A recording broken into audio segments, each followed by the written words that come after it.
To find the next major state-level cyber attack, you no longer need to breach a classified server. You just need to listen. This is Social Audio Intelligence, or SOSINT, a frontier where hackers broadcast their targets and timelines live on platforms like X Spaces. Navigating this landscape requires a specific type of observer. Alberto Daniel Hill is a meta-analyst who monitors these decentralized rooms, bridging the gap between underground chatter and actionable intelligence. Alberto's perspective is shaped by a survival story. In 2017, he was wrongfully imprisoned for 17 months because a technologically illiterate justice system in Uruguay mistook his research gear for criminal tools.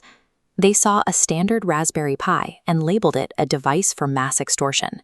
Surviving that institutional failure forced him to adopt a rigid standard for truth. In a lawless audio environment where anyone can claim to be a state-level threat, he relies only on what is mathematically verifiable. He operates as a digital knight. Alberto's work often begins by clicking into a session with hundreds of active listeners. These rooms are frequently characterized by intense, overlapping voices and high-velocity data exchange. In one instance, a mob known as the Cibercholos, or OPFES, spent hours doxing and verbally attacking a security figure named Hector Lopez. They flooded the space with technical accusations and private information, mocking his professional credentials in real time.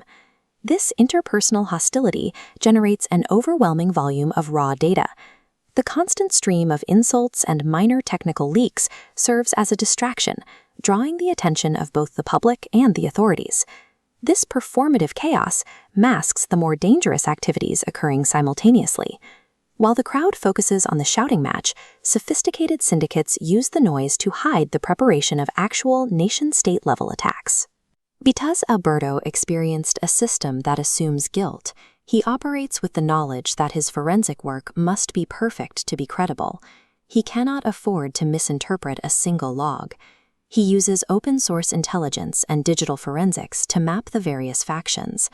By tracking handle changes and technical signatures, he identifies which groups are merely seeking attention and which possess genuine capabilities. To preserve evidence from fleeting audio spaces, he utilizes high-assurance cryptographic standards like IAL3. This ensures a recording is structurally locked at capture. This makes data impossible to tamper with after the fact, transforming volatile conversations into forensic artifacts for legal settings. These protocols are the only way to separate the signal from the noise. They allow an analyst to ignore the trolls and focus on the specific data points that indicate a real threat is imminent. While mapping these networks, Alberto intercepted a transmission from a group called the Kronos Mafia. They weren't just bragging, they were discussing the logistics of an exfiltration attack against the Argentine government. Alberto responded by publishing a threat intelligence flash. He tagged official accounts to warn them that the syndicate had established a clear timeline for the breach. Shortly after, he hosted a space titled AI and Cybersecurity and Insecurity and Coffee. He intended to analyze the threat he had just flagged. The situation changed when the official account of the Kronos Mafia entered the room. They didn't speak immediately, they simply sat there as a silent listener, monitoring the analysis of their own threat. Instead of ending the session, Alberto invited the threat actors to the microphone, bypassing traditional gatekeeping to engage directly with the source of the danger. This led to a 10-minute dialogue that illustrates the reach of social audio. An independent analyst and an active cyber syndicate spoke on a public stage, visible to anyone with an internet connection. During this exchange, the Kronos member openly confessed to the Argentine hack. They provided details on the infrastructure's vulnerability, bypassing the sanitized channels usually managed by government press offices. The syndicate then performed an authority hijack. They retweeted Alberto's own forensic reports, using his reputation for technical rigor to validate their claims. They turned his expertise into their own ammunition. This audio footprint dismantled the official narrative. While the impacted governments issued statements downplaying the incident, the recorded confession provided a conflicting, verifiable reality for the public to hear. The confession was followed by kinetic results. Over 8 million lines of compromised government records, including police and central bank data, were dumped onto Telegram. State websites were defaced, displaying the "Hacked by Kronos" message.